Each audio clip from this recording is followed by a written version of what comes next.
So we have today gathered here, according to the list that I got, around 129 participants from around 30 countries.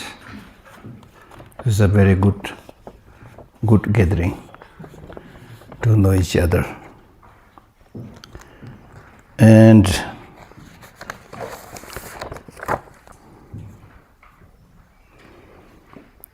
in the announcement about this course, it is mentioned that annual course with Geshe Lhakdor, Geshe Lhakdor is my name,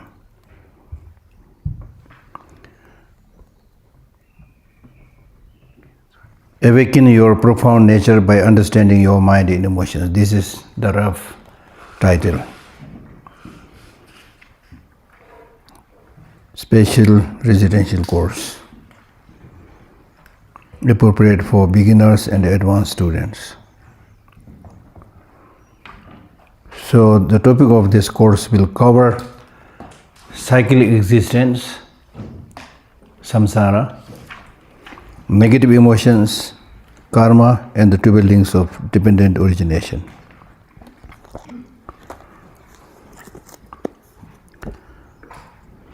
Day before, the organizers called me, is there any particular text that we should make available or distribute?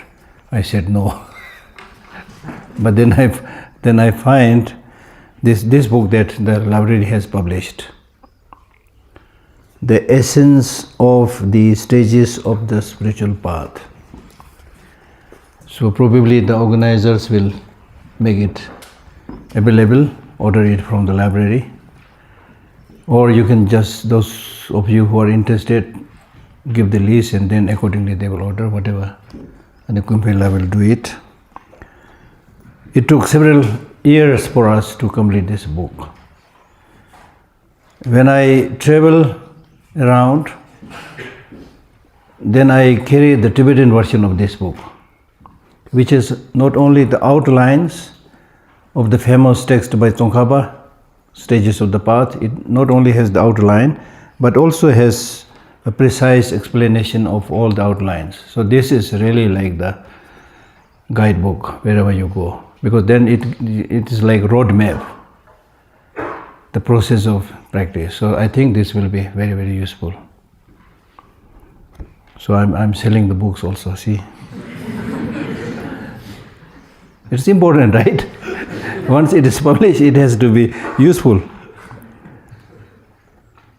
Because I myself found this book very, very useful. So as I said, I used to carry it around when I give teachings. Then I primarily start teaching from this.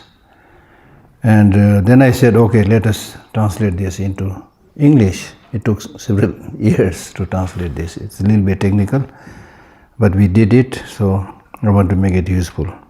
Okay? So then, the next important point is, why are we here? I am here because I was invited. And you are here not because you are invited, right? You are here because you wanted to come. You saw the advertisement and you came. You came maybe because of many reasons, different reasons. Some people just want to come, to feel the atmosphere, stay 2-3 days and disappear, I don't know. But some may have personal issues, hoping that by attending such spiritual gatherings one might get some answer. So there may be different reasons why you have come here. Whatever be the reason, the fact is that we are all here now.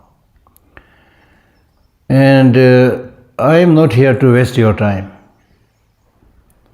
And I'm sure this is true in your case also. You did not come here to waste my time or waste your time or waste the time of organizers, right? We are really here to do something special. That's, I think, very, very important. Something special means what we do in our daily life, running around. These days everybody says, I'm busy.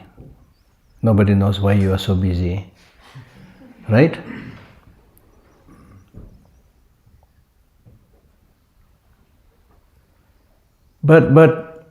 And we are relatively hardworking in exploring what is outside of us, the material resources, whether you are enjoying it or getting attracted to it, whatever. We are more or less kind of extroverts going out, all of us.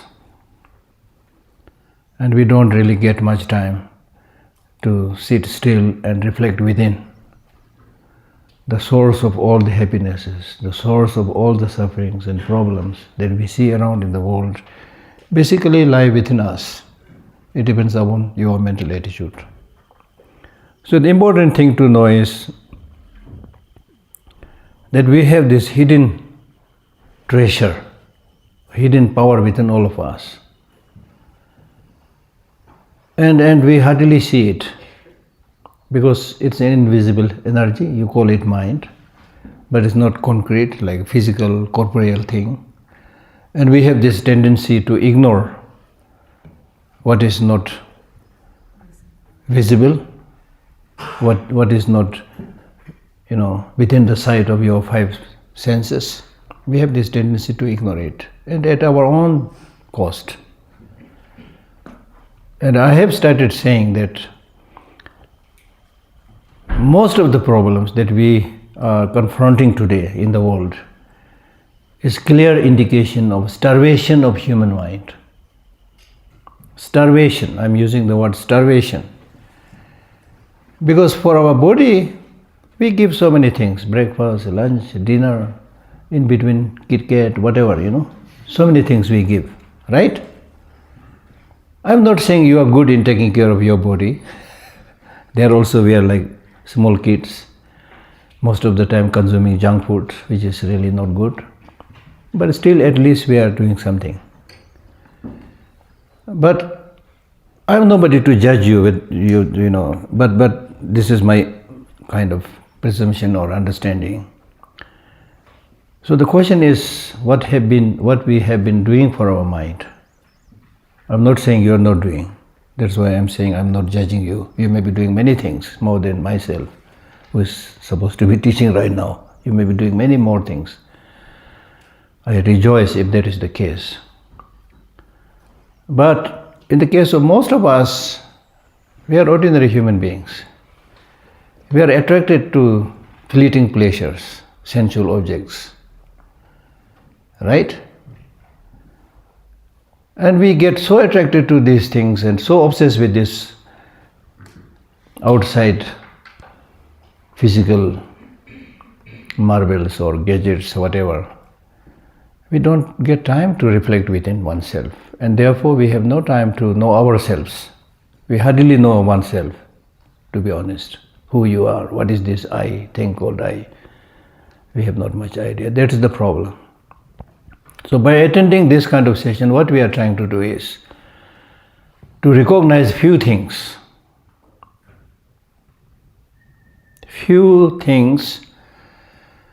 which are not made by Buddha, not made by you or me, but it's the way things are. The fact that you are here on this earth is a reality, right? The fact that you are a human being is an undeniable reality. And since you are here, you need to live. There's a reality. And live in what way? Live in suffering, in difficulties, or live happily, peacefully, harmoniously. That's the issue. So there's the issue. One famous Tibetan poet, he said, the legless earthworm or earthworm moves in search of peace. Even the earthworm, when it wriggles or moves, it's doing this in search of peace. The eyeless ant runs around in search of peace. In short, all sentient beings within this world or globe runs around in search of peace. He has written this hundreds of years back. He's a very famous Tibetan poet. Now today is becoming more evident because of the speed of science and technology. We are also running. And running for what? People say, I'm running for my job, for my business, for my whatever you say, but at the end of the day, you are running for peace and happiness. Am I right? So if that is the case, the first thing you need to do is, what kind of peace are you talking about? What kind of happiness are you talking about? You need to understand this very well. But the fact is, today, when people say they are busy, when they run around, thinking that they are running in search of peace, but we end up searching not peace and happiness, but we end up searching simple, fleeting, sensual pleasures. Just like small kids. We call ourselves grown-up people, but if you look carefully, not so different from small kids. The toys for which we run, for which the children run, may be slightly different. Toys are a little bit different. Our toys are a little bit more complicated. Children toys are a little bit fragile and, right? Right? That's the fact. And the second important thing is, this is a question that I ask in all gatherings. So I'll ask this question to you also. Do you want happiness?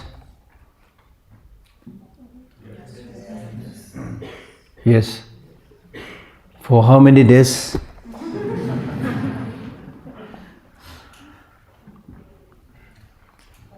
I consider these simple statements extremely important that we should remember. I simply asked the question and you answered. You answered in affirmation, saying that I want happiness, right? So remember this for the rest of your life. You want happiness. And you also, when I asked how many days, you all ended up smiling. You didn't answer, but basically you are saying, for 1 week, no, we want happiness as long as possible. That's what you are saying, right? Right?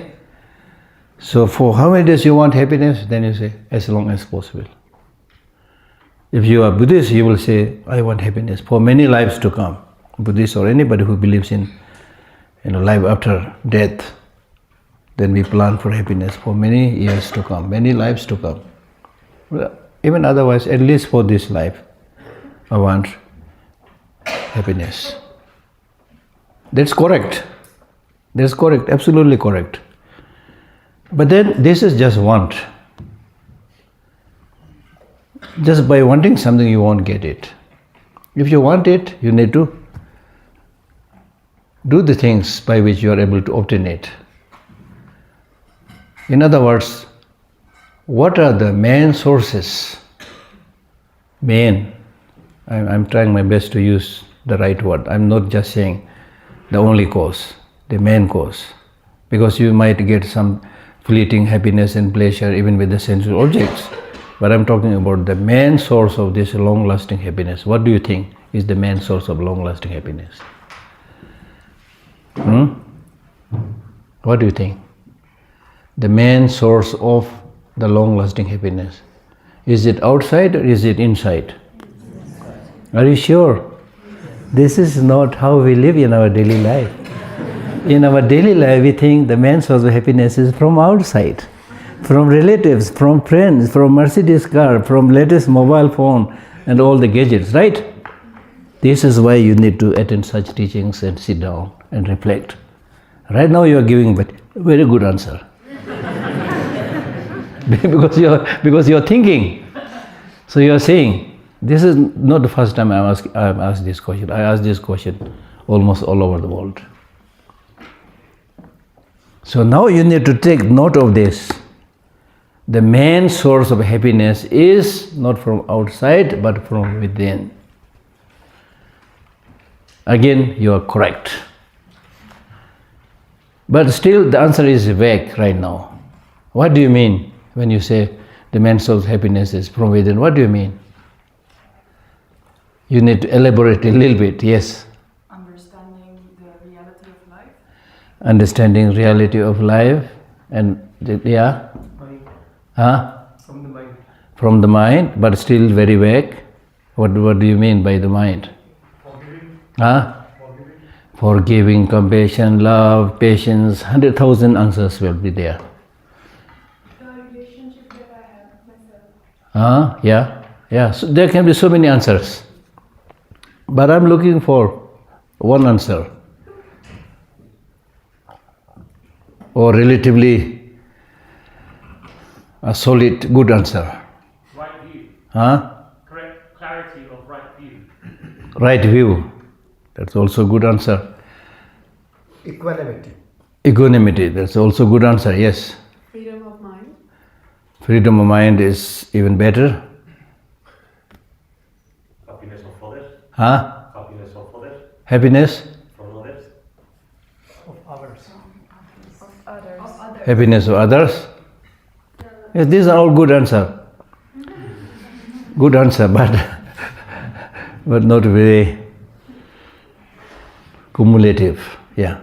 When I know that the source of everything is I am. Yeah, that is more or less saying that the source is within. So, my answer, let me put this. All your answers will probably get related to this.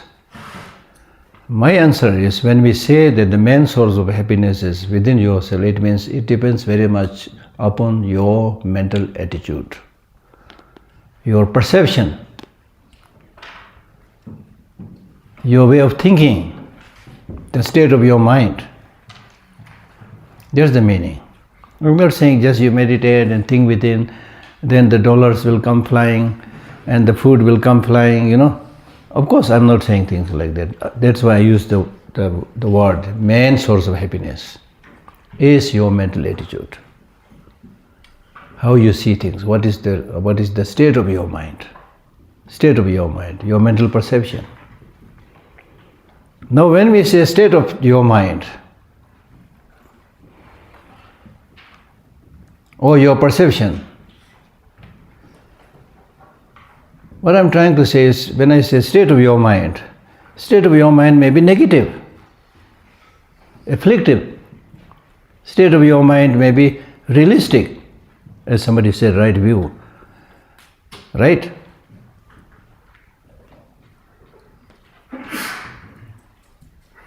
Now take the example of somebody who always complains, always see faults in others, always never appreciates, always thinks about negative. Will that person be happy? We all have some kind of experience of that. It doesn't solve the problem. And this is important because the fact of the matter is, whether something is good or not is a little bit there in the object, but primarily how you see things. There was people living with the Buddha. There was one bhikshu, ordained monk, who was living with the Buddha. And he said, I served him for 25 years and I did not see an iota of good quality in him.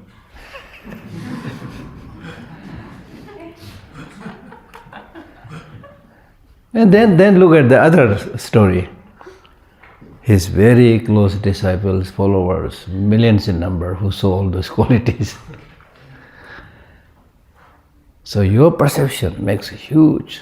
This is not to say there's nothing in the object, but how you see things is the one that makes or mars your destiny.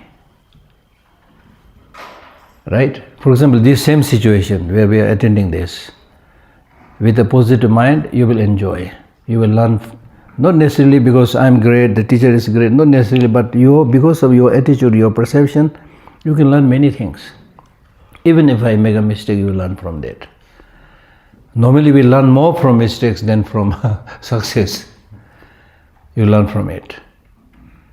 And then you can also think, oh, I'm really lucky, instead of just wasting my time going up, down, wasting my money, I'm sitting here comfortably, And then the weather is not so cold, so hot, it's so good. You can enjoy like that also. Or you can think, oh, I made a big mistake. Why I have landed here, sitting here like a dumb fellow. I should be, scaling the mountain, swimming in the sea. It's all how you think, your attitude, right? When your way of seeing things is wrong, even when there is nothing, you will see from their source of all the troubles and problems. A famous explanation given in Buddhist teaching is, I'll tell you this story right now. I don't have to reserve it for the next few days. I'll explain it as I remember. So there is an ancient Indian story of a teacher teaching to his few students by the side of the river or lake. Then after finishing his teaching, he asked one of his students to take the book and place it on the table in his living room. The student goes and then comes back scared by saying, I can't go there because there is a snake lying at the foot of your table. Okay? Then the teacher again says, okay, no, then I'll give you a mantra to chant. Then by chanting this mantra, he goes there and then again come back saying that I chanted your mantra, but it did not help. The snake is still there. Then the Guruji give him a lamp. When he took the lamp, went there, the closer he reached near the table, the more clear things were. So actually at the foot of the table there is no snake but a coil of rope. Rasi, coil of rope. That's not a snake, it's coil of rope.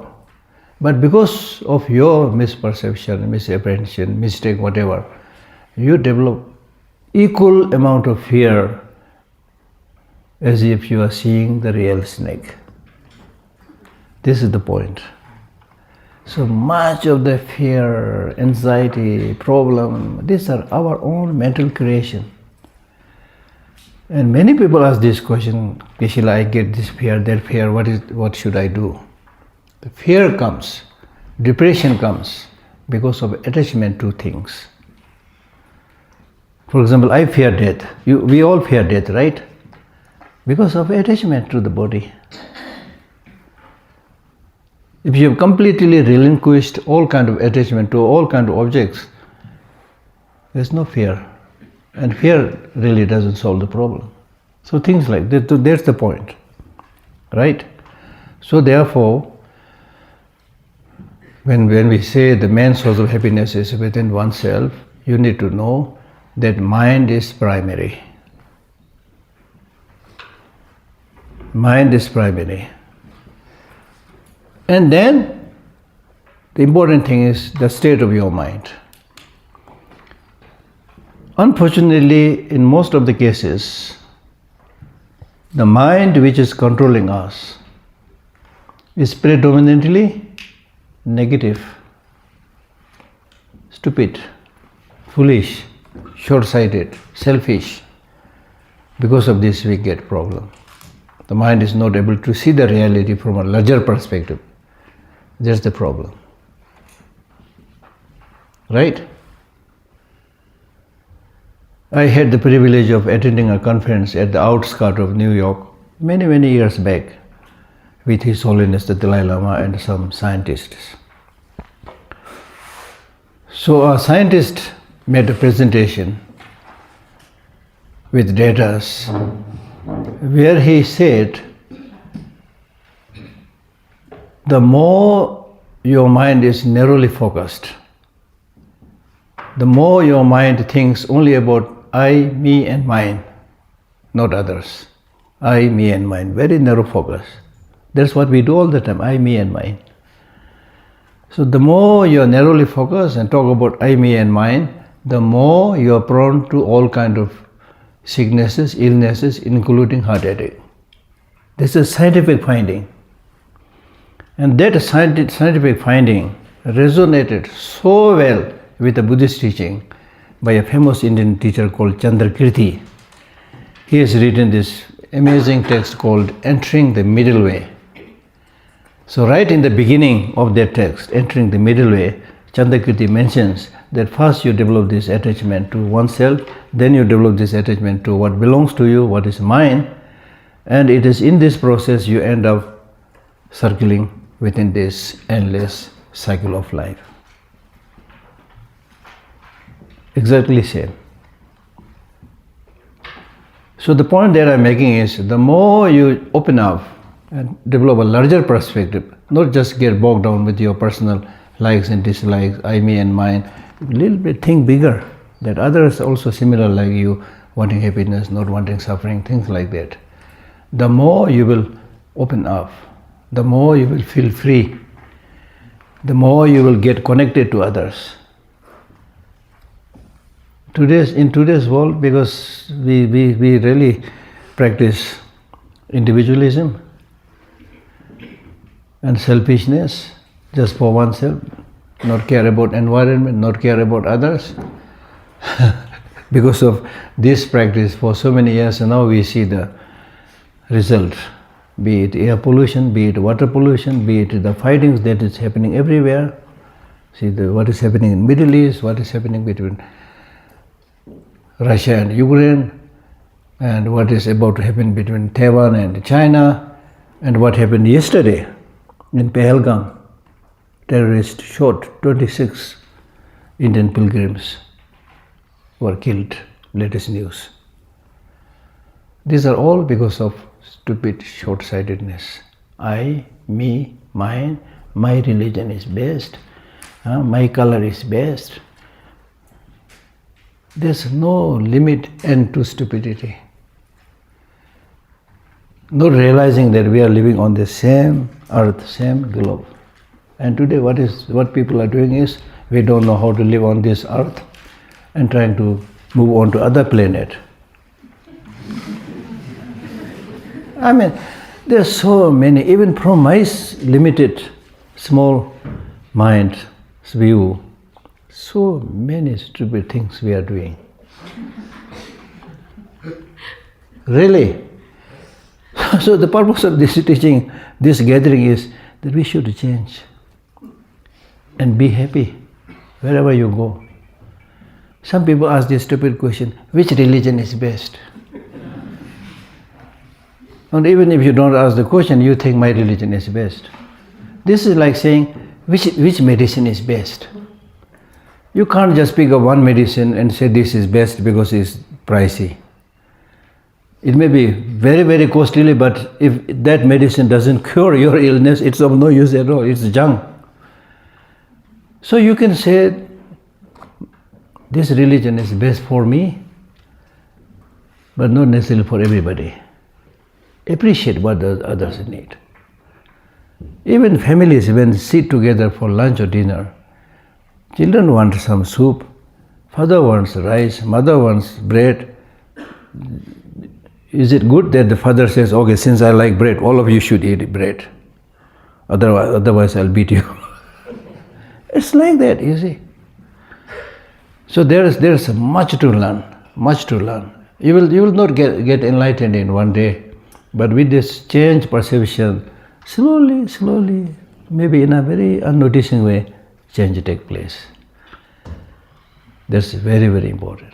And then the most important thing is, if you don't want to talk about Buddhahood, enlightenment, nirvana, it's okay. But the fact is, you are living here, you are alive. There's no dream. And you want happiness, we all agreed, right? The only thing I didn't do is collect your signature that you all want long-lasting happiness. Otherwise, we all want happiness. Now, when you say you want happiness, when do you think you get this happiness? Tomorrow? Next month? Next year? Hindi में हम लोग बोलते हैं ना, कल किसने देखा? Who has seen tomorrow? So to be happy means from now.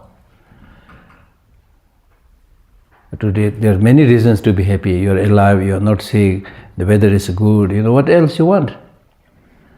Be happy. Then gradually you are able to remain happy, harmonious with others. That is called living a good life. Living a good life starts today, not tomorrow or next year or next month. Right? So therefore, I'm making this introductive initial remarks without going into the technical, textual things, because I really want to say something that will hopefully make some change in our life. And it is possible.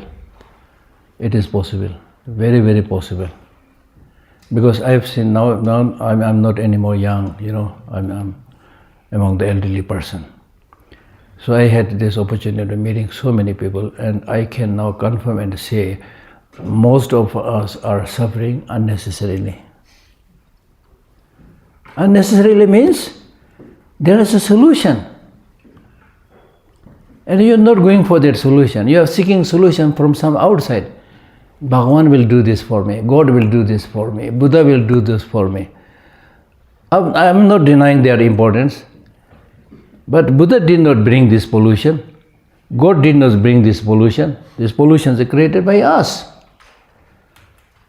So we can't blame them, So you need to be the one who has to face these challenges and solve the problems. And you can do it with change of attitude. Change of attitude is not that simple, but not that easy. It doesn't mean you can't do it. There was a time when you did not know how to read ABCD also. Now you are expert, scholar, professional, educator, whatever. That means you can learn, you can do these things. And then another important thing is sometimes we have this habit of making things very, very complicated. If somebody gives a very technical, complicated teaching, then people say, oh, he's great scholar. It's very difficult to understand him. The other day we were attending this silver jubilee of teaching science to the monks. So there was a talk on quantum physics. Nobody understood it. Because nobody understood it, many people might be thinking, oh, it's my frail brain. He must be highly, highly educated. Maybe. But for me, what is important is whatever you know, make it relevant. Make it understandable. Otherwise, of no use.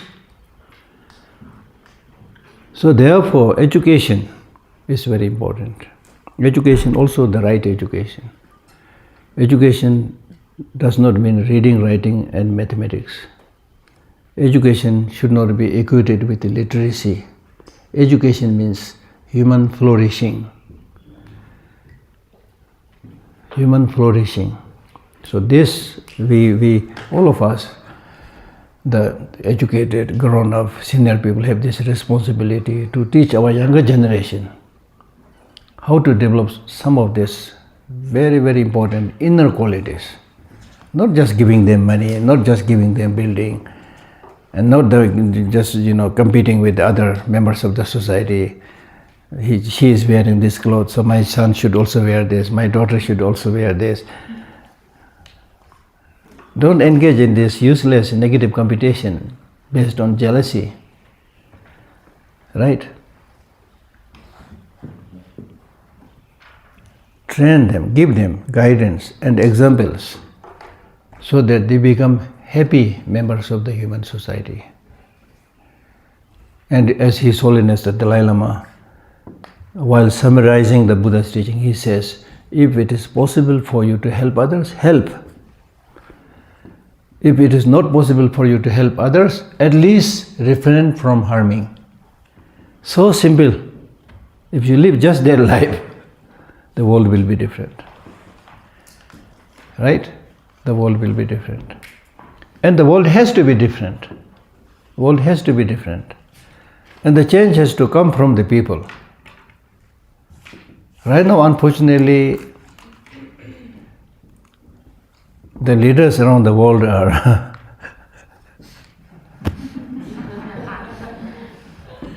Good, right? So the leaders are elected by people. In many cases, many cases, voluntary leaders. Nothing much we can do, but still, people can play a role in electing the right leaders. That's extremely important, right? So that we should do.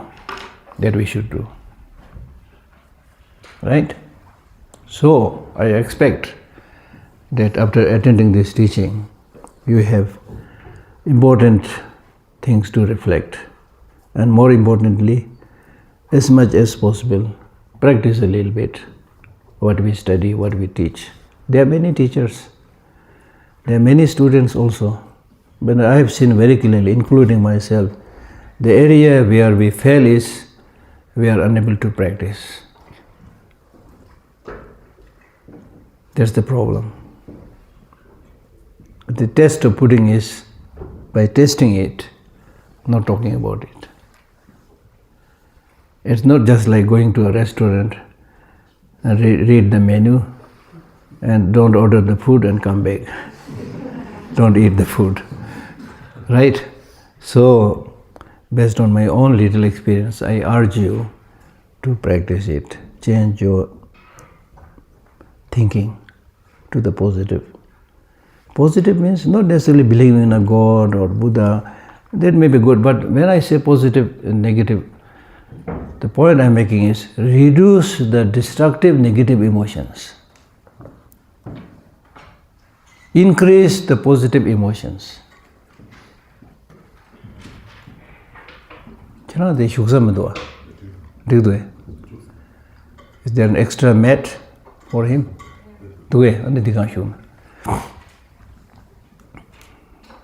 Right? This is very important. Destructive emotions. This is your homework you need to do.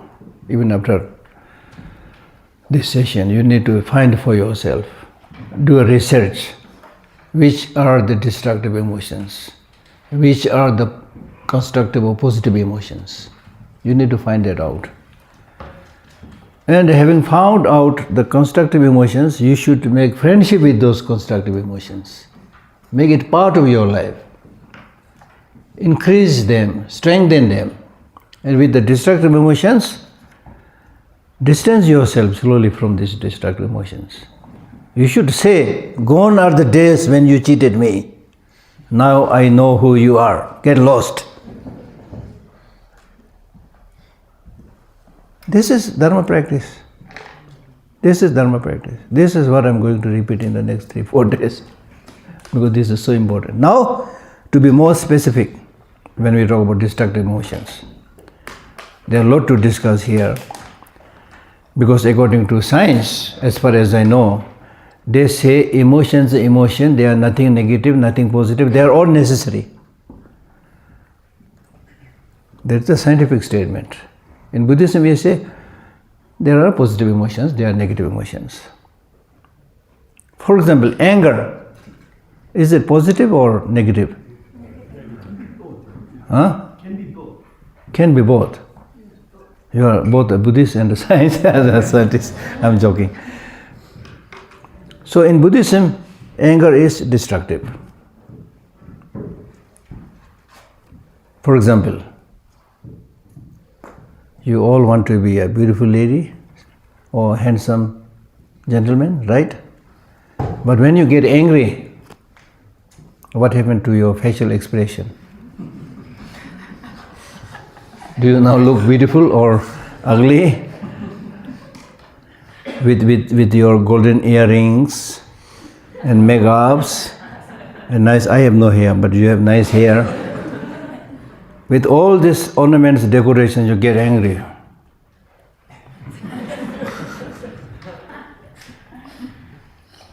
Doesn't look handsome or beautiful. That is not the worst, outcome of your anger. The worst outcome is you lose your sense of judgment. what to say, what not to say, what to do, what not to do, you become mad. So the question is, do you want to become mad? Insane? If you become insane, then see all the killings that's happening in the world, in the battlefield. These are all results of insanity, right? So this is the thing you need to remember. Then even in terms of wealth, economics, it is said that American loses billions of dollars in a year because of anger. Because we are all concerned about our economic prosperity and things like that. Even in that case, I have a book on that.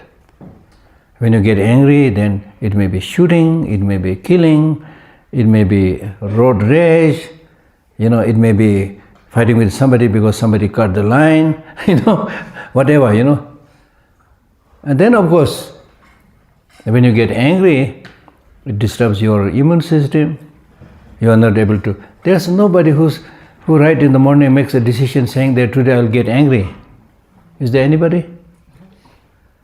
And likewise, there's nobody who at the end of the day reflects back and says, today I was very angry, I was mad, I fought with somebody, so I really enjoyed the day.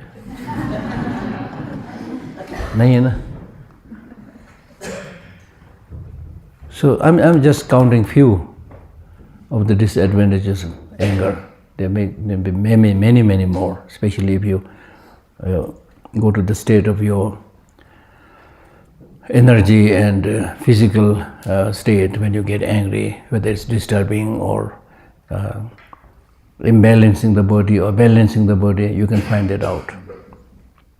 But I have not forgotten your.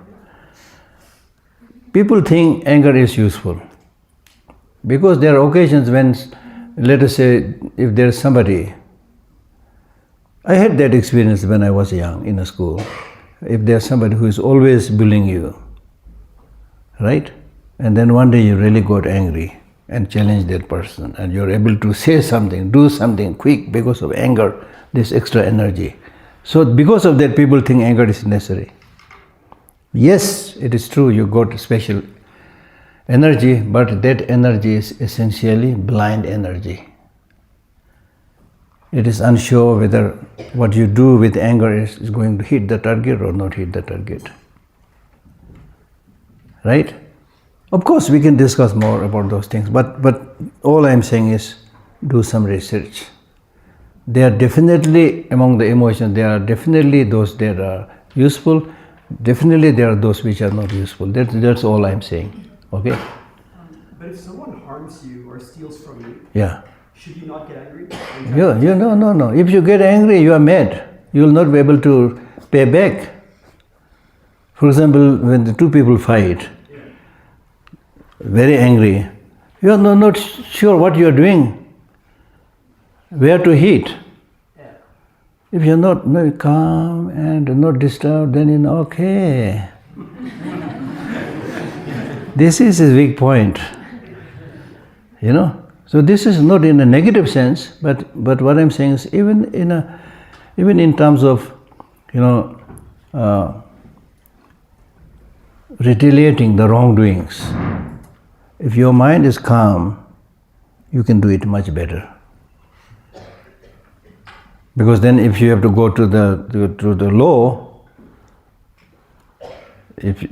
because you are not angry, you didn't say anything stupid, there's no problem. When you're angry, you say all the stupid things, then you say, this is what he said, this is what he did, I didn't do anything. Things like that. Okay, yeah. Sometimes you can pretend to be angry. Huh? You can pretend to be angry. You can't, no, I'm not saying pretend to be angry. I mean, sometimes I'm not angry, but to defend myself, I would pretend that I'm angry. Even if I'm not angry, I don't have the feeling. Yeah, it depends what term you want to use, but what I'm saying is you can gather a similar, even more forceful power to challenge the wrongdoings. Okay. Let's say in a dangerous situation, we can possibly have a calm mind but still raise our voice and be angry in that way. Isn't that also anger? No, in a difficult situation, risky situation, if your mind is calm, you know what to do, whether to challenge that situation, run away from that situation. It's possible. If your mind is disturbed, then I've seen people, when there is a big fire in the building, people whose minds are calm, oh, the big fire, where is water? People whose minds are disturbed, then they say, oh, fire, doing nothing. I've seen this myself. Yeah, right? Right? Something like that. Okay. Okay, now the easier part I've done, now do the difficult part. Read a little bit from the text. Then we have question answer sessions also. So in the text, I'll explain this a little bit, not too much. In the text, I'm reading here from a section which talks about how to listen and explain the teaching, which possess two attributes of greatness. So number one is how to listen to the teaching. I'm talking now more about the Buddhist way of listening to the teaching. Listening to the teaching. Number one, why you need to listen to the teaching? As I mentioned earlier, because there are many things you don't know, because of which you are making problems, difficulties. So therefore you need to know, listen. I'm not just using the word hearing, listening. Listening. By listening, you will know things. By listening, you stop negative wrongdoings. By listening, you can remove your ignorance. And the listening is such a great thing that once you get some kind of knowledge by listening, thieves will not be able to steal that, robbers will not be able to rob it. So when you develop these inner qualities, it's all yours. It will never become excess baggage at the airport. Therefore, these inner qualities are so important, and especially if you are somebody who believes in the future lives, about which we will speak more, then this listening, this thinking, this meditation, this contemplation, they leave a habit, imprint on your mind which you can use as a resource for many, many generations to come. Right? So listening is very, very important. And it is because of this importance, nature has given us 2 ears, right? Two ears and 2 eyes. See the reality more by yourself, listen to the reality more by yourself, and speak less, only one mouth. Kam bola karo. But we do the other way around. We keep on talking, never listen. So when we keep on talking, just like me, I'm talking, and I'm always talking the same thing that I know, and I don't listen to other people, I don't get any new idea, new knowledge. So listen. And listen also, look at the structure of the ears. They are not in front, they are on the 2 sides. Listening the story from all the sides. If you look at the structure of the body, there are many things you can learn. For example, the structure of the tongue.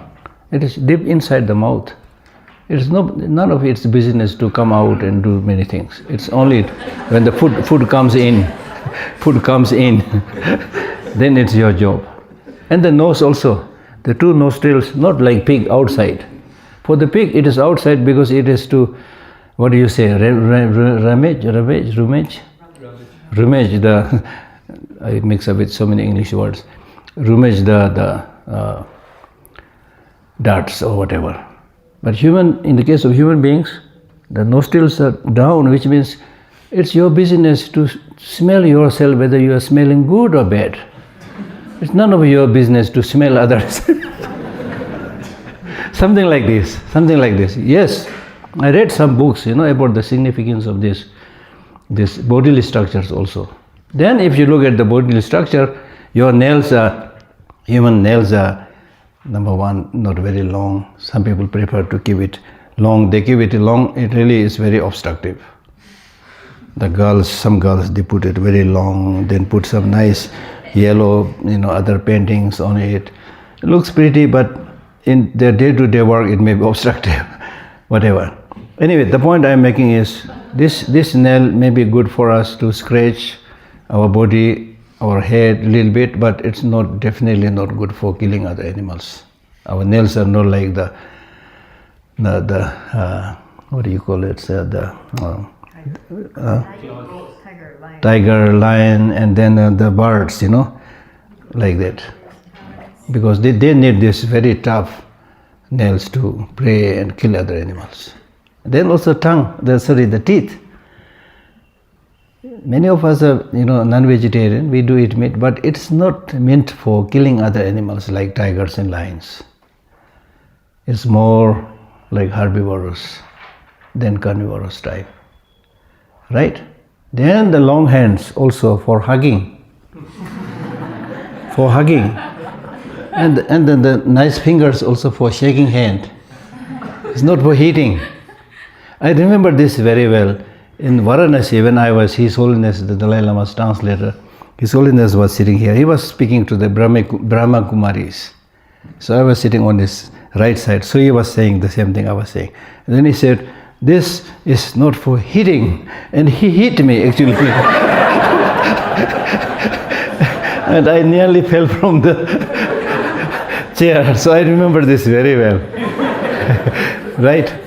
So this is so good, really. So overall, what I'm saying is, the very structure of our body is for harmony, for love, for affection, right? Not for fighting, not for killing, right? And then also our eyes also, more like deer, not so closer to snake. Snakes have round eyes. And especially when we love our children or somebody, the eyes become a little bit narrow. Because when you love from within. It feels from within, you see. So there are so many things I can't even explain, good things that we have. So realize this very good potential that you have to do good things. Hence, very good in helping others. It took so many years, if you read science, it took so many years for human beings to get up and get the hands free. If you read the story, in the beginning we were also like other animals walking on the four limbs. There's a very interesting story about that. So now we are hands are free. Hands are free not for using mobile phone. Hands are free for helping others, doing things you really should be doing, things like that. So a lot of things we can learn from there. So therefore we should always be happy that I'm lucky, I'm born as a human being, I have all these special qualities of doing good things. Look at His Holiness Dalai Lama or Nelson Mandela. I had the privilege of meeting him and having a cup of tea with him, Nelson Mandela, in Africa. And many of these great people, they're human beings like you and me. Because they realize their potential, practice it, and were able to benefit so many people. Then on this planet, unfortunately, we have other kind of human beings. They use this brain in the wrong way. They become dictators and killed hundreds and thousands and millions of people. Still, they are killing some of them. Right? So it's very, very unfortunate to use this amazing brain intelligence in the wrong way. So the point that I'm making is, in terms of our physical structure, we are more kind of non-violent and compassionate structure. And then why this unfortunate things happening in the world today? Be it water pollution, air pollution, conflict, killing, all these bad things, on a large scale that's happening today in the world is not done by tigers. They are not done by lions. They are not done by snakes. They are done by so-called intelligent, clever human beings. Because we didn't get proper education. We have many schools, colleges, universities, academic institutions. Unfortunately, many of them don't talk about what it means to be a human being, how to make this planet beautiful. They all teach how to make money. This is the problem.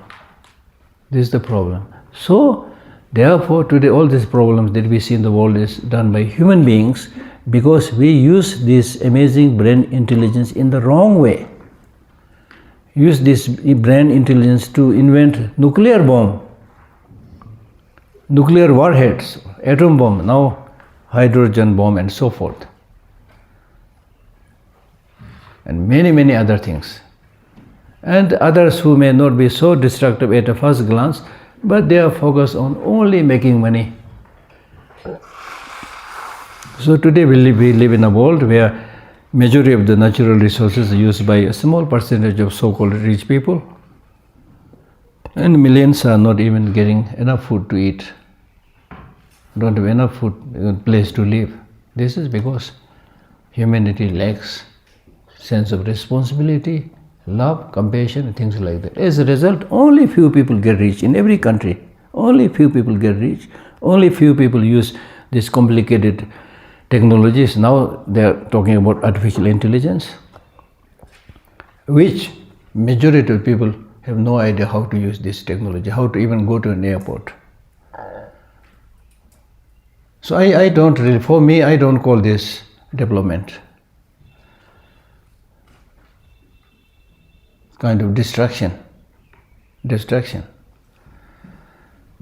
I'm very scared of many of these technological products. Like at the end of the day, even so-called artificial intelligence will be used by human beings. And what they are trying to do is to eliminate human workers and use these robots and technology so that they control everybody, the politicians, the rich people. There was a time when the world was ruled by the leaders and army generals. Now the world is ruled by politicians and rich people. Right? So therefore we should not remain complacent to these things. I'm not saying you should fight with them, but what I'm saying is we should think about reaching the masses, giving them proper education so that they wake up, so that they are not fooled by the, eloquent speeches of some of the politicians and other manipulative agencies, so that you are able to think for yourself, decide things for yourself. Right? The problem with us is we simply follow what others are telling us to do. We live in this technological machine world where if a particular computer is produced in a particular country, then all the computers that is supplied to other countries are same, parts are same. So the human beings also becoming like the computer parts now. You are trained in particular so-called profession, and that is relevant for these big companies everywhere. You get a job, some money, that's it. So there are a lot of things that we need to really think if you want long-lasting peace and happiness, especially for the younger generation. And the younger generation, the small kids, they didn't do anything wrong. Why they have to come to this world suffering? Why they have to, just after the birth, they have to spread their little hand and beg? Right? So we need to at least, practice Gandhiji's non-cooperation movement. At least. That means don't cooperate those wrongdoers. That we can do. Not to cooperate means, for example, don't buy all these stupid things, useless things that is flooding the market. Why you have to buy everything that is coming in the market? Say no. Right? You keep on buying things which is neither good for your health, nor good for your pocket. So there are many things to talk about. So the point that I'm making is listening to the teaching. How to listen to the teaching? When you listen to the teaching, there are three parts by which you should listen to the teaching. One, contemplating the benefit of listening to the teaching. Second, respecting the teaching and the teacher. Third, the actual way of listening to the teaching. So that means you should see the benefit, just like business people, see the benefit. If there's no benefit, no need to listen. See the benefit. Because when you listen, as I mentioned, you will know many things which you don't know before, and thereby you are able to reduce ignorance and so forth. By listening to the teaching, one knows the teachings and what is wrongdoing, abandon the meaningless, and actualizes liberation and enlightenment, freedom of different degrees. Respecting the teacher and the teaching and the teacher. With one-pointed faith, one should respect them, and without ridicule and disparagement, one should make offerings to them with whatever offerings one possesses. This may not be of good taste to some, but at least according to the traditional, probably Indian and Tibetan way of doing things, if you want to really gain knowledge, you should respect the teaching and the teacher. Unfortunately, these days, in the name of democracy, people don't respect anybody. They just want to get the knowledge, and then they challenge, this is what? That's not the way. But this does not mean to say that you should accept the stupidity of the teaching or the teacher.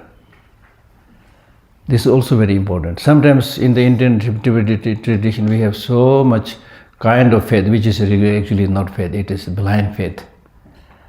Thinking that, Guruji will solve all, just as you thought God will solve all my problem, and Guruji will solve all my. That's not the case. Guruji is another human being, maybe a little bit more educated.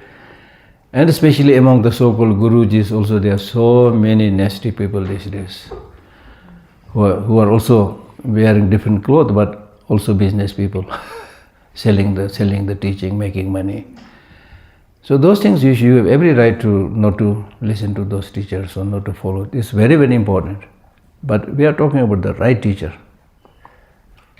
Right teacher you should respect, because such people are very, very difficult to find in this world. You will find people who will give you some money, some physical existence, but you will not find many people who, with genuine compassion, teach you how to live your life. So therefore they are important. Okay?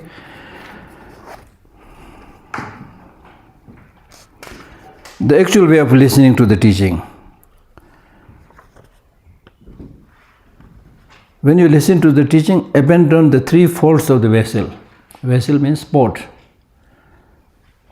Even while sitting at the teaching, which you are doing now, not listening well is like a vessel, like a pot turned upside down. You are sitting here, but you are not listening properly, actually thinking something else, because nobody can control your mind. Then you are like a pot turned upside down. Nothing will go in your mind. That's one mistake. Second, though one is listening to the teaching, if it is misunderstood or if the motivation is faulty, then it's similar to a contaminated pot. You may be listening here, but your motivation may be different. One motivation may be, okay, I'll listen to him, then challenge him. Second motivation may be, okay, I'll learn a little bit from him, then I myself become a great guru, great teacher, and then make money. You want to become a teacher and help others, no problem. But if you do this just for making money, stupid. And I tell this to people many times. For in my life, I'm a little bit stupid, so I don't know how to make money. So I ended up in this line, become monk, and then started teaching, So in that sense, in the worldly sense, I'm stupid. But at the same time, I tell them, my motivation is not to make money. I need money. But purpose is not to make motivation. If my motivation is just to make money, why should I wear this cloth? I'm clever enough to run hotels or shops, and it's not so difficult for me. Right? So that should not be there. That should not be there. Motivation. Likewise, even if one does not have these faults, if one does not firmly retain the words or meanings and forget whatever is heard, that is akin to a leaky vessel. Therefore, so that means, okay, you may be sitting here, you may be listening, your motivation may be good, but if you don't try to remember, not necessarily everything, you will not be able to remember everything, but some important points by writing down, taking notes, or recording whatever. If you don't do that, then you will forget. So therefore, normally in this kind of teaching, At least in my own case, I talk about two things. Preview, actual session, and review. That means before you come for the teaching, develop good motivation. If you have a text, then do the preview, read it. Then there may be areas which you are unable to understand. Then you come for the teaching. Then the teacher explains. You may be able to know what was not so clear to you. Then after that you thought, okay, I learned something, but you have not learned much because we tend to forget. So after that review. Not only just one review, but you need to do this, as I mentioned. When it comes to practice, you need to practice repeatedly. Just like the food, breakfast, lunch, dinner. So morning meditation, afternoon meditation, evening meditation, you need to do this. Review, repeated review is very, very important. If you really want to transform and change your attitude, that is the only way. Therefore, the Buddha said, I have shown you the path to liberation. Liberation is up to you. I'm your teacher. You need to do the job. Otherwise, you will fail and fail miserably. The Buddhas do not wash the sins of sentient beings with water. The Buddhas do not remove the sufferings of sentient beings with their hands. The Buddhas cannot transfer their realization and knowledge into the minds of sentient beings. They can only show the path of the truth.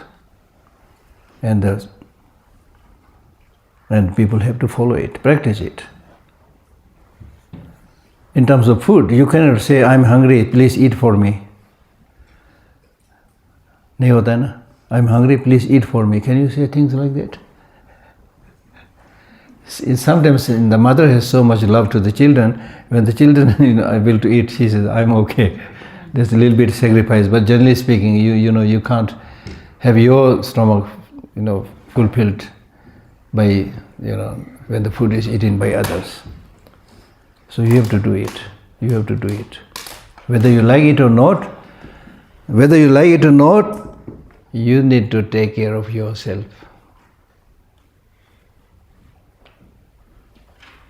हम लोग बोलते हैं ना, when we meet some people and then we separate, we say, bye, take care. Nobody says, bye, I will take care. नहीं बोल रहे हैं ना. This is exactly what the Buddha taught. Bye, take care. You have to do it.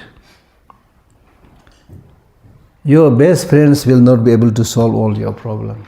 Your husband, your wife, your relative, even Buddha will not be able to solve your problem unless you do it.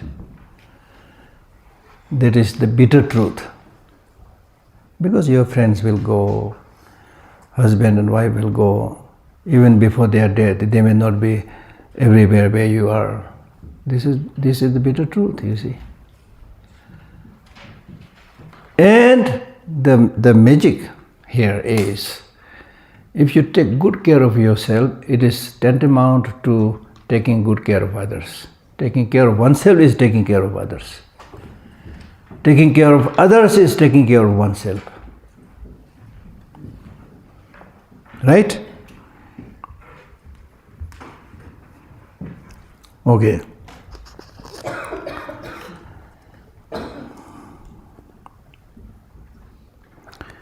Adhering to the 6 attitudes. When you listen to the teaching, you need to adopt these 6 attitudes. The 6 attitudes to adhere to are: consider oneself as the patient, sick person. Consider oneself as a sick person, meaning that you have all these sicknesses of negative emotions. The teaching is to reduce these negative emotions.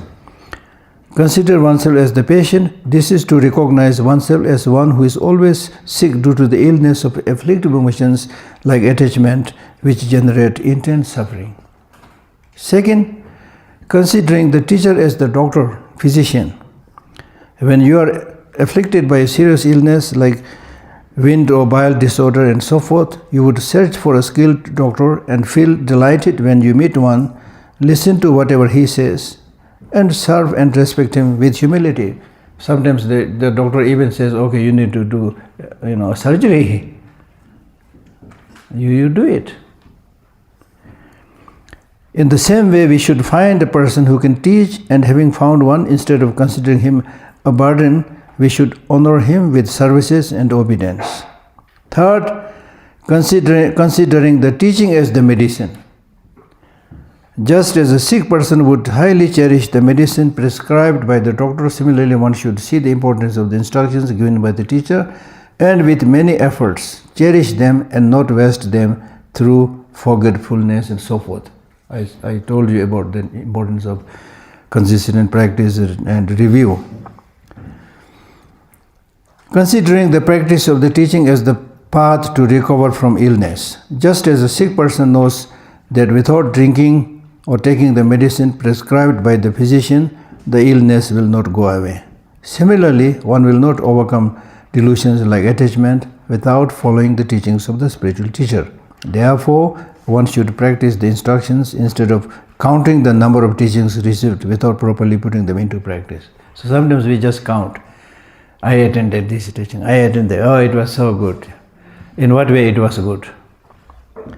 I have many of my cousins and friends and others who go to attend His Holiness teaching. Then they would say, then I would ask them, how was the teaching? Teaching was excellent, very good. In what way it is good? It's very good. Clearly showing that they did not retain even one point in their mind. So this is how Tibetans and others say. Then in the case of some Westerners, after receiving His Holiness teachings, how was the teaching? Oh, the teaching.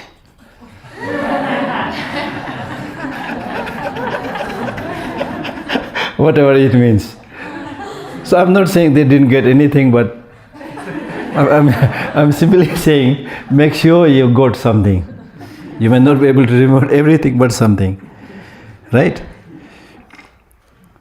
Then the next is considering the transcendent one, that means Buddha as the Supreme Being. One should see the Buddha in the teacher and generate respect. Now, of course, all religious traditions have their own founder and teacher. Now, in the case of the teaching of Buddhism, the founder is Buddha. Buddha is said to be completely enlightened, omniscient, which is not easy to digest, even for a old student like me. Unless you go with blind faith, it's not easy to understand that. How is it possible for one to know everything? And when we say this, we are judging the Buddha's mind with our limited mind. There's one problem. But even otherwise, it's not easy. Therefore, in one of the Buddhist epistemological texts, it says, when we say the Buddha is omniscient, he may be omniscient, but we are not calling him omniscient in the sense of he is able to count all the particles, grains of the sands, things like that. We call him omniscient because he knows what to adopt and what to discard. That is the point. And in that text further, elaborates by saying, if by simply knowing something which others could not know, because of that somebody is great, then you should invite the hawk, the bird, as your teacher, because he is also able to see far off things which your eye can't see.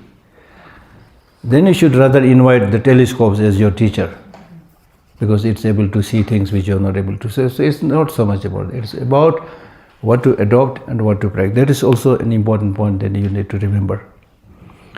So here in this case, I'll tell you a story.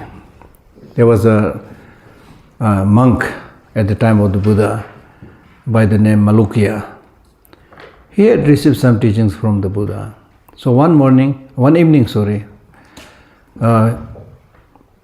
I know morning or evening, I don't know, depends on how you interpret. But anyway, so this monk, decided to go and see the Buddha. That he has given me many teachings. I received many teachings from him. He is very kind. But there are many important topics which he did not answer. So I'm going to ask him those questions. And if he did not answer, that means he doesn't know everything. So I might, do my training under some other teacher than him. So with this thinking, he goes to the Buddha and asks the same question. Then the Buddha said, first of all, who said that you should be my student? Did I say that you should be my student? That's also an important point, because these days many people are looking for students. When they are surrounded by many students, then they think, oh, I'm enlightened, see, look how great I am, you know. Then they pretend many things which they are not. Then start telling lie. Right? So Buddha was not. He said, I'm not here, you know, collecting students. Then he said, paradox of the arrow, they call it. Told this story. Some of you might have heard it. He said, if somebody shoots an arrow from a distance, unknown distance, shoots an arrow to you, and you are struck by the arrow of struck by that arrow, and you are bleeding, what would you do? The Buddha asks the monk, what would you do? Will you immediately take the arrow out and take the needed medication, or ask all the pertinent questions on this shooting? From where the arrows came? What was the speed of the arrow on the way? By what material the bows and arrows are made of? And how strong the muscles of that person who shot the arrow? Whether he is a mustache or not. You know, even in this small incident, you can ask 100,000 questions. What will you do? You'll keep on asking those 100,000 questions, and you refuse to take medication, saying that until I get all the questions answered, I'm not going to take the arrow out. What will you do? If you do this and refuse to take the arrow out, long before you get answers, you will be a dead person. So I'm not here to ask so many of these metaphysical questions. What I'm doing here is, I am answering those where I can answer, where things are clear, things that I can decide. Then there are metaphysical and other issues where you can't give a conclusive answer at one go. You cannot decide things. I'm not interested in that, because the one thing that I see is there's so much suffering among the people. My purpose is to help them reduce their suffering a little bit, not entertain myself asking all the metaphysical questions. So there are 14 questions, 14 unanswered questions there in the Buddhist text. Of course, there are many interpretations. Some say he did not answer these questions because the questioner, because of the situation of the questioner, if he gives the correct answer, that might harm his or her faith. So things like that. So anyway, the point is, this should be our way of practice also. The purpose is how to reduce your negative emotion, how to help other people reduce their negative emotion, thereby how to lessen the conflict, how to lessen disharmony, how to lessen exploitation, how to lessen bribe, how to lessen corruption, all the malpractices by which the society is destabilized. Because unfortunately these days people are ready to do anything that they can buy. Right?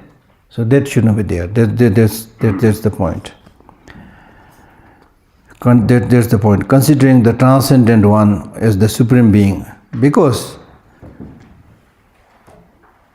we are not asking for unquestioning faith to the Buddha. Judge the Buddha by his teaching. Whether his teaching has any contradiction, things that you can't practice or whatever, things that is not true, ask this question. And Buddha had this courage that his teaching is true, and therefore he told his followers, just as the goldsmith judges the gold by cutting, rubbing and putting under the fire, similarly judge my teaching through the three processes of judgment, and then accept them, not because you respect me. This is very important. As far as the question of respect is concerned, we should respect everybody, not just Buddha. But that does not mean to say we should submit blindly to to the wrong guidance, wrong teaching, or wrongdoings of other people. We should be tough. If people are unnecessarily making showing the wrong path or engaging in wrong deeds, then you should not sit there saying, oh, because I practice compassion, let people say whatever they want. No. Right? So that's what he's saying. That's why Buddha is important in that sense. Then, because of this importance of the teaching, when you listen to the teaching, you should at the same time pray, wishing for the longevity of this teaching. Now, for example, in the sense of this Tibetan Buddhist tradition, this prayer has become very, very important because what has happened in Tibet itself. In Tibet, now unfortunately, in the name of Sinicization, whatever it means. Tibetan language, Sinicization. Tibetan Buddhism, Sinicization. Tibetan dance and singing, Sinicization. Everything should be done with the so-called Chinese characteristics, unfortunately. So it's completely discouraged. During the Cultural Revolution, of course, they ransacked and destroyed. Out of 6,000 monasteries, only hardly few hundred left, all destroyed. And all the important holy scriptures, statues, they were destroyed, and the scriptures, they even use as the toilet paper, things like that. Now, these days, Sinicization.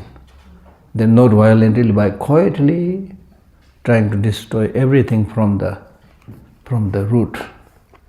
Tibetan language is discouraged, Tibetan Buddhism is discouraged, and all those unique Tibetan identities are discouraged, unfortunately. I need to say this. Not I'm politicizing, but we are talking about wishing for the longevity of the teachings.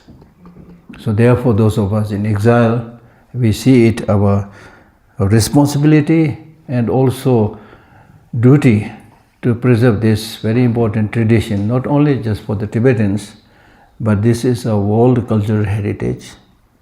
And this Buddhist teaching is not invented by the Tibetans in Tibet. It came from Buddha, who is not a Tibetan, who is an Indian. In a challenging note, I tell my Indian friends, who is Buddha? He's an Indian, not a Tibetan. Right? So it's wonderful that we are able to once again establish the Buddhist monasteries and culture and centers of learning in India, and give this precious teaching which came from India, give back to India, the land from where it came. And I, for one, strongly believe the greatness of India should be in its soft power, not in its hard power. Hard power we need, I know, because unfortunately we are surrounded by not so nice neighbors, so we need to defend. So Tibetans, they only followed Buddhism and didn't do anything, so Chinese came and captured and looted everything.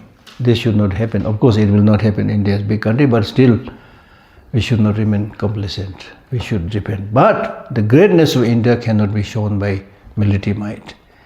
It should be shown by soft power, including yoga or whatever. Right? Because it is His Holiness the Dalai Lama's firm belief that it's only perhaps in India. He's talking so much about revival of ancient Indian tradition. His Holiness the Dalai Lama made 4 major commitments. First commitment is preserving basic human values. It's for everybody, it's not talking about Tibet. Second is religious harmony. Because as I mentioned earlier, all these various religious traditions, be it Christianity, be it Islam, be it Buddhism, all these religious traditions are for the happiness and well-being of people. So in order to provide that support, the religious teachers should first of all live harmoniously. And that's why he visited so many places. And wherever he went, he participated in this interreligious dialogue and gathering. And I had the privilege of going with him to Jerusalem, the Dome of the Rock, then to Italy, and so many important places where all the religious traditions gather together.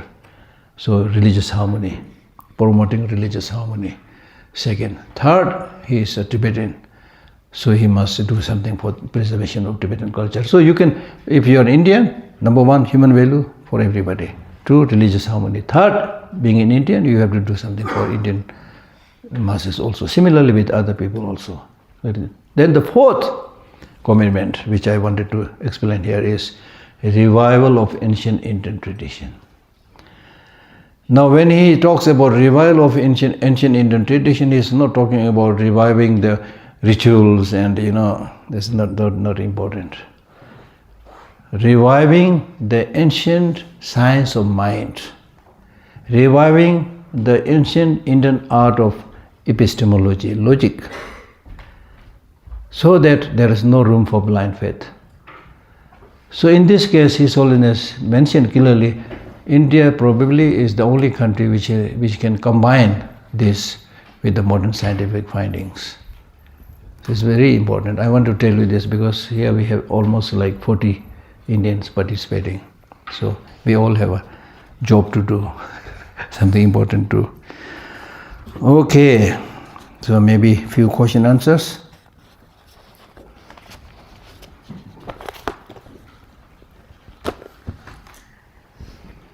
Any questions? Yeah. Okay, when I say questions, I'm not saying I have all the answers, okay? So I'll give some answer, then we need to think and explore, yeah. Do you believe in absolute morality, like good, bad, like whatever China does, or whatever the politics happen, or whatever happens around in this world? Because Generally speaking, everything is relative. relative. Everything is relative, generally speaking. But having said that, there are certain moral practices. For example, killing others, Yeah. generally speaking, is bad. But in Hinduism, in the Bhagavad Gita, it happens in the war zone, right?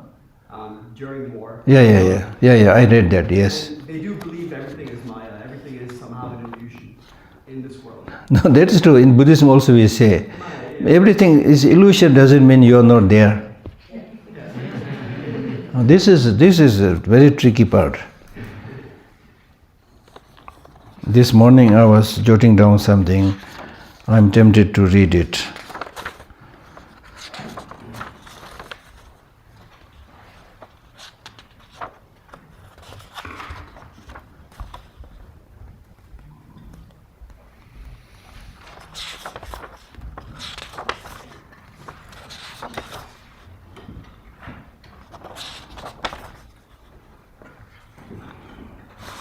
See this one. There is in sanest hours a consciousness, a thought that rises, independent, lifted out from all else, calm like the stars, shining eternal. This is what Walt Whitman said. He said this as he contemplated the experience of identity and the paradox of the self. And yet we know, we even feel that what we experience as ourselves is not eternal, but transient, illusion, an ever-changing constellation of components drawn from our living lives. This transient, emergent nature of personhood becomes acutely apparent and acutely disorienting as soon as we consider what makes one and one's childhood self the same person, despite a lifetime of biological, psychological and spiritual changes. So the point that I'm making is, everything is in a flux. From Buddhist viewpoint, everything is designated. I call this a piece of paper. I don't call it elephant. If I now say, I will read from the elephant, you already started laughing, right? Right? Why I can't say that I'm reading from the elephant? Then you say, because this is not elephant. So how are you sure this is not elephant, this is paper? Who made it a paper? Who made someone else an elephant? Designation. And why designation? Why naming? Because unless you give a designation, unless you give a name, how can we communicate? It's simply for communication. Apart from that, there is nothing existing from its own side. Illusion. It's like dream.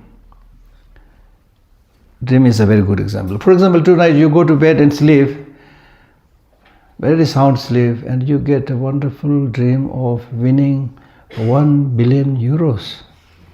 Euros or dollars, which one has more value these days? Euro, okay, still, okay. So $1 billion. So you are dreaming. Are you happy?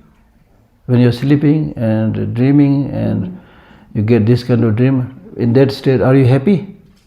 Are you happy? Yes, of course. $1 billion. Oh my God, what should I do? But that happiness is there only when you are dreaming. When you wake up, where is that $1 billion? It's not there. But will you cry? Say, oh, I dreamed $1 billion. When I woke up, there's nothing. Will you cry? Because you know that is a dream.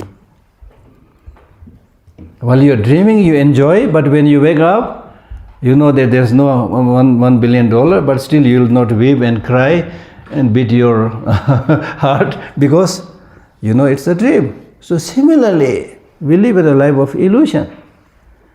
When we know it is an illusion, but that does not mean you can't enjoy. You enjoy, but you don't get obsessed with it. Don't get stuck there. So that's a very difficult, we'll explain a little bit when we talk about emptiness, but it's a very, very important point. In the case of our human being also. Every day, every second, things are changing in our body. Nothing remains static. It's changing all the time. So much so that it's now said that after every 7 years, you go complete change. After every 7 years. Have you heard about that?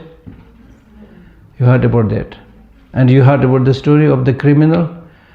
A criminal who was caught, imprisoned, he had heard about that. And after 7 years, he said, please let me go. I'm a different person. so how should we deal with that situation? Yeah. That's interesting. So in a way we are different every day.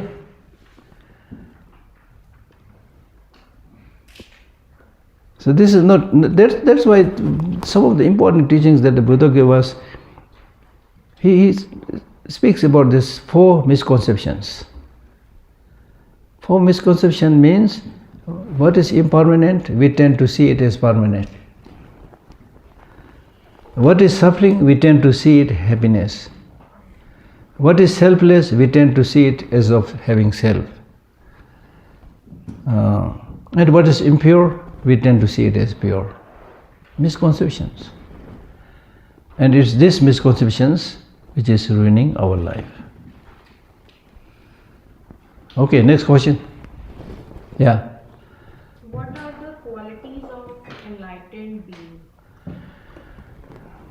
You need to buy this book.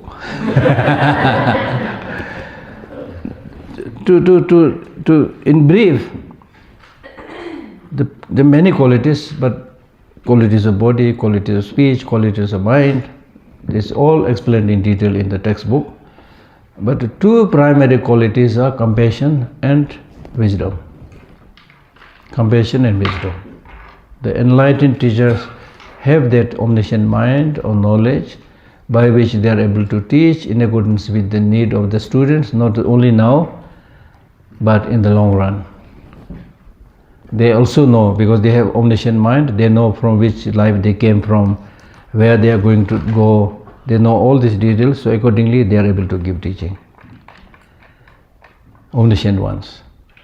And then the most important quality, not only of the omniscient teacher, but any teacher, the most important quality is, knowledge is very important, but compassion is the most important thing. If the teacher is compassionate, he will be committed to serving people and not exploiting them, not taking advantage of them. Because it's human kind of way of thing, human tendency that when you get a little bit a privileged position, you knowingly or unknowingly take advantage of people. Right? So those things will not be there. There is a story of a Tibetan teacher who said, I have taught to hundreds and thousands of students. I've given teaching to hundreds and thousands of students, but I never expected from them even a thank you. Forget about money and other things. He said, I have never expected even a thank you because there is nobody who is not suffering. So a good teacher feels very happy when he is able to help a little bit in reducing their suffering. What else you want? Just like the mother is a good teacher. I'm not saying I'm among them. Hopefully one day maybe. So a compassionate mother, all she wants is her children successful. And when they are successful, she is happy. She don't want anything. Not so good mother, not so good father, then they would expect their children grow up, make business and give money. But in the case of good parents, they expect nothing from them except their success, except their well-being. So good teacher is like that. Right? You feel very happy. It's human nature. If you genuinely help somebody and that other person gets some benefit, you feel happy. Okay, I'm able to help this person. It may be just giving one book. It may be just saying 2-3 words. It doesn't really take much to help other people. It's not really like carrying them on your shoulder all the time. Right? The few days back when we were having this science exhibition and celebration, I was sitting outside and there were a lot of Indian tourists there. So many came to ask me questions. And there was one young girl and boy who were very interested. They were asking some questions. I gave few answers, and then this girl was crying with the tears all over her face. And she said, this has changed my way of thinking. This is such a simple thing. So sometimes you get stuck, you're not able to think. And when somebody tells, oh, this is the solution, you see, as easy as that, then you feel happy. I don't want any money or anything like that, but you're happy. It's human nature, you see. So that kind of satisfaction that you get when you help others is called happiness. Happiness means genuine satisfaction. Genuine satisfaction will not necessarily come from money. Right? Okay, next question. Yeah. I've been wondering about this term Dharma books. I suppose this book you have qualifies as a Dharma book, but how would you define Dharma book? Like, could books from other traditions be considered Dharma books as well? Say from... It depends who because the term Dharma is an Indian term. Dharma does not necessarily mean just Buddhism. Dharma means Hindu Dharma, Islam Dharma, there are so many Dharmas, right? But in the Buddhist context,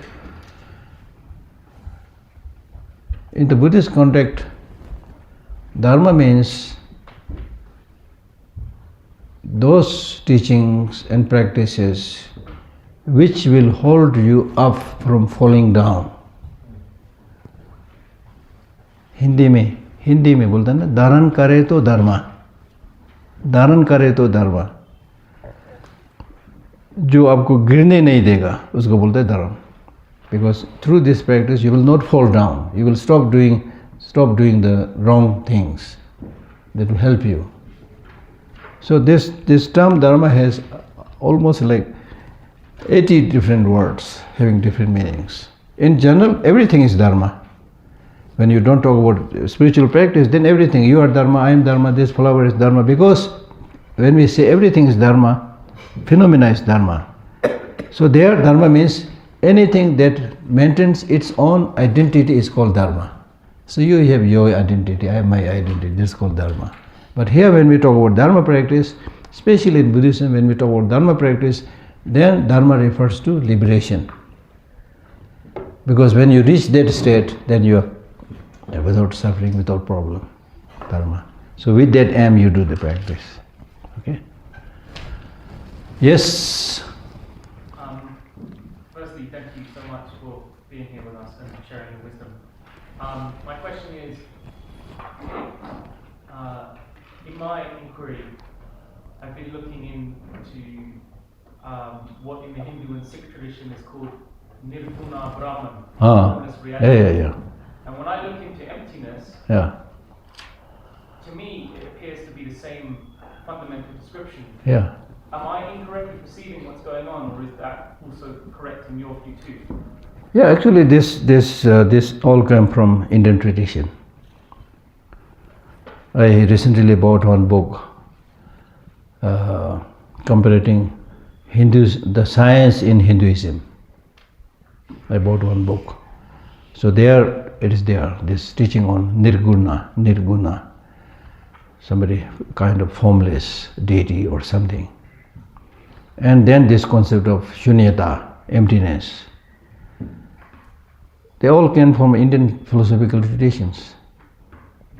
And the very interesting and good thing with our Indian tradition is both the mathematical concept of zero and the philosophical concept of emptiness came from India. In mathematics, when we say zero, it looks like there's nothing, but without zero, you can't have any other number. With zero, you can have 10, 20, 30, 40, whatever. So there is a kind of joke which says that zero always is a very good friend. He always says, okay, you go ahead, I'll come behind you and help you. tells number one, you go ahead and I'll add value to you, I'll follow you. When it follows, it becomes 10. So similarly, in the philosophical concept of Shunyata, emptiness is not equal to nothingness. Emptiness is actually fullness. So emptiness means empty of independent existence. It is not saying there's nothing. It is saying, as we already discussed, everything is illusion, everything is designated. Apart from designation, apart from dependence, there is nothing. That is called emptiness. And it's because of this we are able to have many things. It gives space. It's like the space. The best example of emptiness is space. If there is no space, we can't construct house. Birds can't fly. If there is space, then birds can fly, we can do constructions and things like that. And for those people who understand and realize emptiness, there will be no grasping, there will be no craving. For example, a bird or birds that fly in the space, they fly all the time in the space. They use the space, but they never plan to construct a nest in the space. Something like that, okay? Yeah, yes. You talked earlier about living in harmony with other religions, and then I had a question like, what do you do when you face, for example, a religion that within their scriptures they try to dominate or impose their beliefs on others? Huh? How would you address that? Like, let's say you talk about living in harmony. Yeah. With all the religions, right? Yeah. What do you do in the face if you're in the face of a religion that in their scriptures they mention like the desire to dominate and impose their beliefs on others? How do you face that? I didn't get very clear, but I think it's something like this. Number one, who invented religion? Just like politics. Human beings invented religion. So the first thing that we need to do is, religion is not something static, unchangeable, unquestionable. It's not like that. It's made by human beings. Religion is for the service of mankind, not the other way around. That's the important thing. And then second thing, important thing that you need to know is the philosophy of different religions and the message of different religions. The core message of all religions is more or less same. Brotherhood, sisterhood, love, compassion, things like that. Philosophically, there may be differences. So differences are not to create confusion and chaos, but the objective is to deliver those messages. For example, one believes in a creator God, and when you believe there is a creator God, there is a fatherly figure, then you pay respect to that fatherly figure and make sure you obey his teachings or guidance, whatever. So that way you try to live in accordance with the messages. And then in Buddhism and Jainism, we don't believe in a creator God. You should take self-responsibility. And again, the message is to develop love and compassion and live harmoniously with others. So we should focus more on the sameness, not on the philosophical differences. Okay? Yeah. So we have always heard that the mind is monkey, but I read in Shamatha it's written mind is represented as elephant. Can you elaborate on that? Mind is, first I'll tell with this monkey mind. In ancient story, there was one Indian scholar who wanted to learn meditation from somebody. So he asked this question, where can I find a qualified meditation teacher? Then somebody said, you need to go to Tibet. There is a great Tibetan meditation teacher, you should go and study meditation from him. Then he goes there and requests him, please teach me meditation. Then the Tibetan teacher says, there's nothing to teach. There's only one thing you need to do. The only one thing that you need to do is never ever think about monkey. That's all. Go home. Then that Indian person was also intellectual. He was himself a scholar. He said, what he is saying, Why should such a scholar like me think about monkey? Anyway, because the Tibetan teacher did not teach, he has to go back. And after reaching home, all he did was thinking about the monkey. So the point is that the mind is very funny.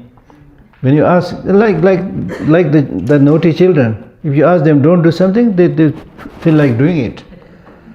If they ask them to do something, they're reluctant to do it. So that's called monkey mind.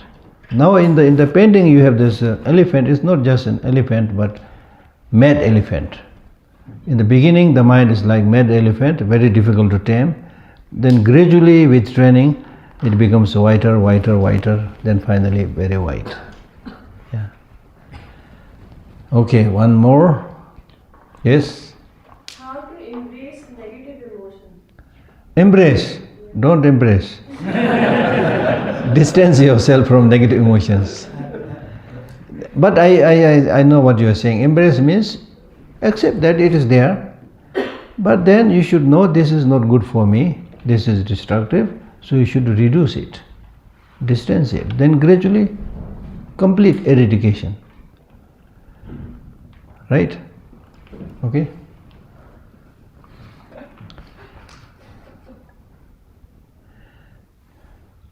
Can you repeat the name of I'll tell you one thing, for example.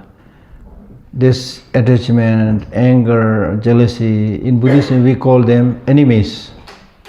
Do you think they are enemies? Anger, enemy? Is anger enemy? What do you mean by enemy? Enemies are those that will harm you, harm your relatives, harm your name, harm your property. Those are called enemies, right? Anger does that. When you get angry, it will harm you, it will harm your friends, it will destroy your wealth, things like that. So therefore it is an enemy. Right? Is that enemy now? Yes. Huh? Yes, right. Thank you for saying yes. That made my life very easy. So the point that I'm making is, if these negative emotions are your enemy, can you sleep with your enemy? Can you sleep with your enemy? So therefore don't develop these negative emotions. If you don't develop these negative emotions, then you have these negative emotions, you will be sleeping with your enemies. Something like that. One last question. Yes. If we are in a difficult situation, like somebody is trying to harm us, then suppressing the reaction or ignoring the incident is equivalent to controlling the anger. No. As I mentioned earlier, there is a teaching in the book called Mind Training Teaching, where it says, change your attitude and behave normally. Change your attitude, behave normally. Meaning that normally means if the situation demands, you need to react. But change your attitude, meaning that make sure that you're unnecessarily angry or have jealousy or hatred, because if these things are there, then the so-called your enemy or the wrongdoer is sure they will win and you will lose. Right? For example, the Chinese leaders who brought so much problem in Tibet are our enemies. Now because of this, if I get angry here, very angry here, and try to gather your support, and we all get angry here, who is suffering? We are suffering. Chinese leaders may have no idea what we are doing. They may be sipping nice cup of coffee, watching a movie. This is the thing, because when you develop these negative emotions, you become the first victim, not others. When you develop compassion, it's not necessary that others get great many benefit unless you do something, but you are the first recipient of the benefit of that practice. Yeah. How do you react on anger or enemy when it sort of comes up? It's not easy, it needs training. If you have good training, then if somebody is very angry trying to bully you, then you smile and say, oh, you are so angry today. It's so funny, it's so funny. You really need to do a lot of practice, a lot of training. The way to extinguish fire is not to put more fuel, but to put water. Something opposite to this. When two people are fighting, standing together, fighting, both are shouting at the top of their voice. Why? Why they can't say, why you are doing this for me? Gently. Both are shouting. Last time you also did this to me. Today also you are doing this for me. The Buddha says they are shouting because they are physically together, but mentally they have distanced themselves. So they are shouting. Right? So therefore, what was the main question? Yeah. So there's the point. So depend on the situation. Sometimes when the other person, if you think he's very angry, but he's not expecting anything from you right now, not doing directly anything from you, but you sense that he is very angry, then avoid, don't do anything. Sometimes it is important to do something. For example, in my own case, some small experiences. Sometimes there are so many different people. Sometimes some people come to my office. Actually, I have a very comfortable job. I don't have to fight with others most of the time. But sometimes some people come to my office angry. I'm meeting this person for the first time, and I have no idea why this person is upset and angry. Some of my staffs may have done something, whatever be the case, they came angry. So what should I do now? So I employ a few tactics. Sometimes I tell them, I'm very sorry, right now I'm very, very busy. I'm not busy. I'm very, very busy. Can we meet after 1 hour? Very gentle. There's nothing he can do. He goes away, he will never come back. Because he will not remain angry 1 hour like that. Then he realizes his mistake, he will not come back. Sometimes you gently say, oh, what can I do? Please sit down. Then we then explain and listen to that person. He just has to find something to vent out his energy. And when you provide that space, then after that he says, "Lost to Geshe," and go, "Thank you," and go. Some people, you know, be tough. I'm tough sometimes. Then they understand. You need to be tough and explain. It depends on different situation. Like look at the deities, especially the Tibetan tantric deities. Not all of them have a compassionate appearance. Some are very wrathful. Some are with consort. Right?